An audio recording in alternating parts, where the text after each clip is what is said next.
Hi, எல்லாரும் எப்படி இருக்கீங்க? இன்னைக்கு வந்து எனக்கு குட் நியூஸ். மத்தவங்களுக்கு எப்படி எனக்கு தெரியல. என்னுடைய 3 வருஷ உழைப்புக்கான பலன் கிடைச்சிருக்கு. நம்ம யூடியூப் இன்னும் 3 வருஷம் முழுசா கம்ப்ளீட் ஆகல. இருந்தாலும் எனக்கு இது லேட்டுன்னு தான் நான் சொல்லுவேன். ஏன்னா நம்ம அந்த அளவுக்கு வீடியோஸ் போடல, ஷார்ட்ஸ் போடல, லைவ் போடல, சரியான கண்டென்ட் நம்ம எடுத்து போடுறது கிடையாது. ஏதோ நமக்கு தெரிஞ்சது, அதுவும் இல்லாம என்னோட சந்தர்ப்ப சூழ்நிலை அந்த மாதிரி அப்படின்றதுனால எனக்கு தெரிஞ்சதை நான் ஏதோ வீட்ல இருந்து நான் பண்ணிக்கிட்டு இருந்தேன். ஆனா எனக்கு அதுக்கே இவ்வளோ நீங்க சப்போர்ட் பண்ணுவீங்க அப்படின்றது எனக்கு தெரியல. கொஞ்சம் லேட்டா தான் நான் தெரிஞ்சுக்கிட்டேன்.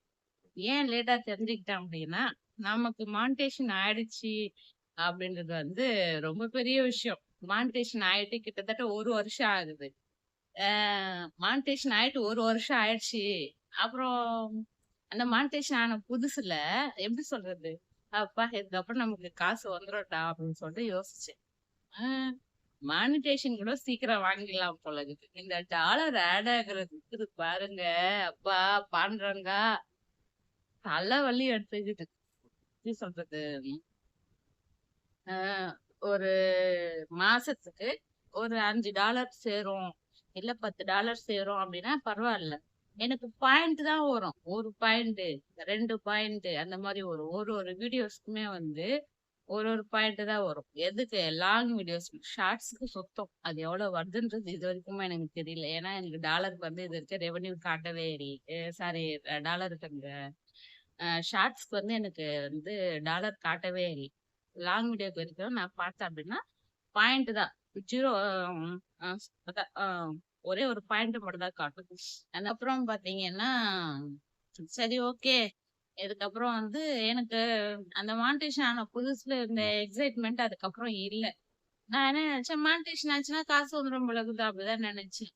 அப்புறம் ஒரு ஒரு நாளைக்கு அந்த பாயிண்ட் மாறும். அந்த ஒய்டி ஸ்டுடியோல போயிட்டு பார்த்தோம் அப்படின்னா அதுல பாயிண்ட் மாறும். 1 பாயிண்ட், 2 பாயிண்ட்ன்றது 3, 4 அந்த மாதிரி மாற ஆரம்பிச்சு. அப்ப நான் யோசிச்சேன், சரி ஒரு ஒரு நாளைக்கு ஒவ்வொரு அமௌண்ட் மாறும் போல இருக்கு அப்படின்னு சொல்லிட்டு யோசிச்சேன்.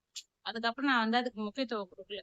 என் பாட்டு நான் வீடியோஸ் போட ஆரம்பிச்சேன், ஷார்ட்ஸ் போட ஆரம்பிச்சேன், லைவ் போட ஆரம்பிச்சேன். அதுவும் ரேர் தான். ஃப்ரீயா இருக்கிற டைம்ல தான் என்னால லைவும் லைவ் வேலை இருக்கும்போது கூட போட்டுருவேன். ஏன்னா மிஷின்ல உட்காந்துட்டு பேசிட்டே லைவ் போட்டுருவேன். ஆனா கண்டென்ட் லாங்குவேஜ் என்னால டைம் எடுக்கும்போது மட்டும்தான் என்னால எடுக்க முடியும். அப்படி இருக்கும்போது சரி சொல்லிட்டு அதையும் அப்படிதான் எடுத்து போட்டு இருந்தேன். அதுக்கப்புறம் நடுவுல கொஞ்சம் சுத்தமா ஒரு 3 மாசமும் என்னவோ ஆச்சு, வீடியோவை சுத்தமா போடாம விட்டுட்டேன். அதுக்கப்புறமும் மறுபடியும் வாரத்துல ஒரு வீடியோ, 2 வீடியோஸ் அந்த மாதிரி போட்டுட்டே வந்தேன். இப்போ அதுக்கான பலன் கிடைச்சது. என்னன்னு பாத்தீங்கன்னா, நமக்கு அமெரிக்காக்காரன் லெட்டர் அனுப்பியிருக்கான். என்ன லெட்டர்னு பாக்குறீங்களா? இதோ பாரு. தெரியுதா? தெரிகிறதா? கூகுள் ஆட்சன்ஸ்ல இருந்து நமக்கு அனுப்பியிருக்காங்க. பின் நம்பர் வெரிஃபிகேஷனுக்காக அனுப்பியிருக்காங்க. இப்ப இதுல பாத்தீங்கன்னா நம்பர் கொடுத்துருக்கான். 6 நம்பர் கொடுத்துருக்கான். அந்த 6 நம்பரை நம்ம அந்த கூகுள் ஆட்சன்ஸ் வருது இல்லைங்களா, அதுல நம்ம பின் பண்ணணும். இது பின் டாக்ஸ் ஃபில் பண்ண சொல்லி மெயில் வந்துச்சு. இந்த லெட்டர் வந்ததுக்கு அப்புறம், அதுக்கு முன்னாடியே இந்த லெட்டர் வராதுக்கு முன்னாடி இந்தியாவோட டாக்ஸ் ஃபில் பண்ண சொல்லி மெயில் வந்துச்சு. அது நான் டாக்ஸ் ஃபில் பண்ணிட்டு அது அப்லோடும் ஆயிடுச்சு. அதுக்கப்புறமா அந்த கூகுள் பின் நம்பர் வந்ததுக்கு அப்புறம் யூஎஸ் டாக்ஸ் ஃபில் பண்ண சொல்லி எனக்கு மெயில் வந்துச்சு.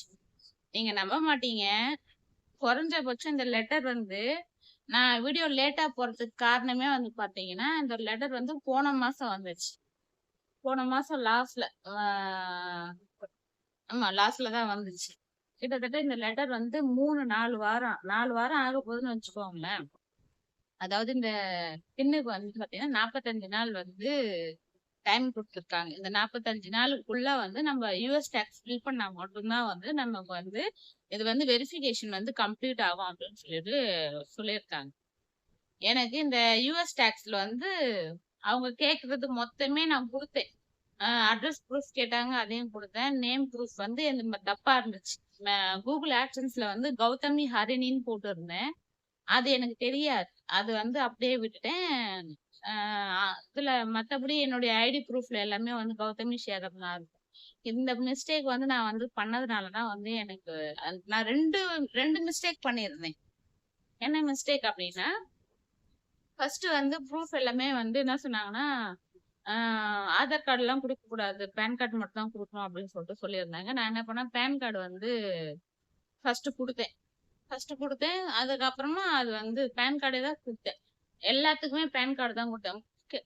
இது கிட்டத்தட்ட இந்த வெரிஃபிகேஷன் வரைக்குமே ரீசப்மிட்ன்னு குறைஞ்சபட்சம் ஒரு 6, 7 முறை நான் குடுத்துட்டேன். எனக்கு அதுக்கப்புறம் வந்தா வரட்டும், இல்லன்னா பரவால்ல இன்னொரு முறை ட்ரை பண்ணிக்கலாம் அப்படின்னு சொல்லிட்டு லாஸ்ட்டா என்ன பண்ணேன்னா, மறுபடியும் வந்து மெயில் ஐடி போயிட்டு செக் பண்ணேன். மெயில் ஐடில அதாவது மெயில் ஐடில Google AdSense போயிட்டு செக் பண்ணா, அதுல வந்து கௌதமி ஹரிணின்னும், ஆதார் கார்டுல வந்து கௌதமி சேகர் அப்படின்னு இருந்துச்சு. நேம் வந்து மிஸ்மேட்ச் ஆகுதுன்னு சொல்லிட்டு மறுபடியும் மெயில் வந்துச்சு. அதுக்கப்புறமா அத நான் சரி பண்றதுக்கு தெரியாம மறுபடியும் என்ன பண்ணேன்னா, அதாவது கன்ஃப்யூஸ் ஆயிடுச்சு. கௌதமி சேகர்ன்னு குடுக்கறதா, இல்ல கௌதமி ஹரிணின்னு குடுக்கறதா? அதாவது என்னன்னா, Google AdSenseல இருக்கிற பேர எடுத்துன்னு வந்து இதுல குடுக்கணுமா? இல்ல ஆதார் கார்டுல இருக்கிறத வந்து நான் Google AdSenseல நேம் மாத்தணுமான்றது எனக்கு கன்ஃப்யூஸ் ஆயிடுச்சு. அது வேற ஒரு 2 நாள், 3 நாள் லேட் ஆயிடுச்சு. அதுக்கப்புறமும் நான் ஆனா உள்ளுக்குள்ள ஒரு பயம் இருந்துகிட்டே இருந்துச்சு. எங்க இது கேன்சல் ஆயிடுமோ? நமக்கு வந்தது வந்து கேன்சல் ஆயிடுமோ? அப்படின்னு ஒரு பயம் இருந்துகிட்டே இருந்துச்சு. சரி இவ்ளோ தூரம், இவ்ளோ வருஷம் வந்து நம்ம இதுலயே வந்து நம்ம அத எதிர்பார்க்காம தான் நம்ம இத செஞ்சுட்டு இருக்கோம். அப்படிங்கும்போது இதையும் செய்வோம். வந்தா வரட்டும், வரலன்னா பார்த்துக்கலாம் அப்படின்னு ஒரு மனதைரியத்துல நான் மறுபடியும் எனக்கு அது ஞாபகமே இருக்க மாட்டேங்குதுன்றதுனால, இன்னொரு ஃபோன்ல வந்து நான் இத வந்து ஃபோட்டோ எடுத்துக்கிட்டேன். அந்த Google AdSenseல என்ன நேம் இருக்கு அப்படின்னு சொல்லிட்டு அத ஃபோட்டோ எடுத்துக்கிட்டேன். அத எடுத்துக்கிட்டு மறுபடியும் ஏன்னா ஒரே ஃபோன்ல இருக்கிறதுனால எனக்கு கன்ஃப்யூஸ் ஆகுது. இதுல பார்க்குறது, அதுல பார்க்குறது, எனக்கு ஒரே மண்டை குழம்பிடுச்சு. அதுக்கப்புறமா தான் நான் மறுபடியும் என்ன பண்ணேன்னா, இத தனியா ஃபோட்டோ எடுத்துக்கிட்டு, அதுக்கப்புறமா வந்து இதுல பார்த்தா கௌதமி ஷேர் இருந்துச்சு. அப்போ இத தான் மாத்தணும்னு சொல்லிட்டு அத நான் மாத்துனேன்.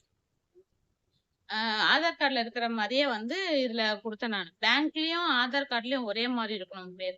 பேங்க் அக்கவுண்ட்லயும், ஆதார் கார்ட்லயும், பான் கார்ட்லயும் ஒரே மாரி இருந்துச்சு அப்படின்னா, நமக்கு ஓகே ஆயிடுது அப்படின்னு சொல்லிட்டு, அதுக்கப்புறமா தான் தெளிவாச்சு.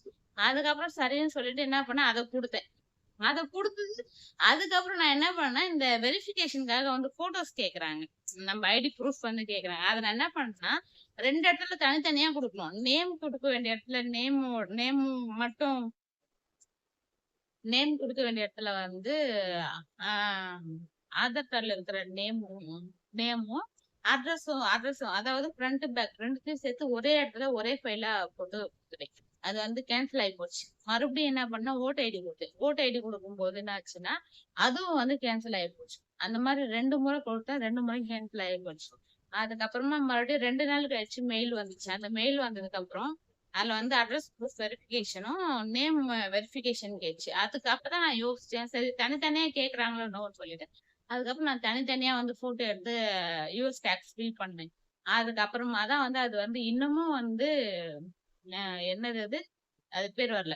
சர்ச்சிங்லயே இருக்கு. அது வந்துச்சுன்னா மட்டும் தான், அது அப்ரூவ்ட் ஆயிடுச்சுன்னா மட்டும் தான், அதுக்கு அடுத்த நடவடிக்கை என்னன்னு தெரியல. இதுல ஒரு விஷயம் என்னன்னா, யூடியூபர்ஸ் எல்லாருமே வந்து டெக் சேனல் வச்சிருக்கிறவங்களுக்காக சொல்றேன். எல்லாமே வந்து சொல்றீங்க. அத ஏதாவது புரியுற மாரி சொல்றீங்களா? உங்க சேனல்ல பார்த்து தான் நாங்க கத்துக்குறோம் ஒரு சில விஷயம்லாம். அப்படி இருக்கும்போது நீங்க தெளிவா சொன்னா தானே. எல்லாம் கடைசியா சொல்லிட்டு வந்து லாஸ்ட்ல அந்த யுஎஸ் டாக்ஸ்ல அந்த ஐடி ப்ரூஃப் கேக்குறாங்கன்னா, அந்த ஐடி ப்ரூஃப் என்னென்ன கேக்குறாங்க? என்ன எப்படி குடுக்கணும்? ஏதாச்சும் சொல்றீங்களா? எதுவுமே சொல்ல மாட்டேங்கிறீங்க. நம்ப அத வந்து நீங்க கரெக்ட்டா தெளிவா சொல்லியிருந்தா, இந்த 1 மாசம் ஆகப்போது. எனக்கு அந்த பின் நம்பர் வந்து. ஆனா எனக்கு இன்னமும் வந்து அது வெரிஃபிகேஷன்லயே இருக்குது. இன்னும் அது அப்ரூவ்ட் ஆகவே இல்ல. அதனால வந்து இந்த டெக் சேனல் வச்சுன்னு இருக்கிறவங்களுக்காக சொல்றேன். சொல்லுங்க கொஞ்சம் தெளிவா சொல்லுங்களேன். அது நீங்க சொல்ல வேண்டிய அவசியமே இல்ல. ஏன் சொல்றீங்க? உங்களுக்கு தான் டைம் வேஸ்ட். சும்மா வந்து தெளிவா சொன்னா ஒண்ணு முழுசா தெளிவா சொல்லணும். இல்லையா? விட்டுடணும். அத விட்டுப்புட்டு பாதி சொல்லிட்டு பாதி மூடி மறைக்க கூடாது. அது எனக்கு வந்து சொல்லணும்னு தோணுச்சு இந்த இடத்துல. அதுக்காக தான் நான் சொன்னேன். இப்ப வந்து நம்ம பின் நம்பர் வந்துருச்சு. இந்த பின் நம்பர் வந்து போட்டிருக்கேன். இது அப்ரூவ்ட் ஆயிடுச்சு அப்படின்னா, அதுக்கப்புறமா என்னென்ன பண்ணேன்றத நான் உங்களுக்கு வந்து வீடியோவா எடுத்து போடுறேன். சரிங்களா?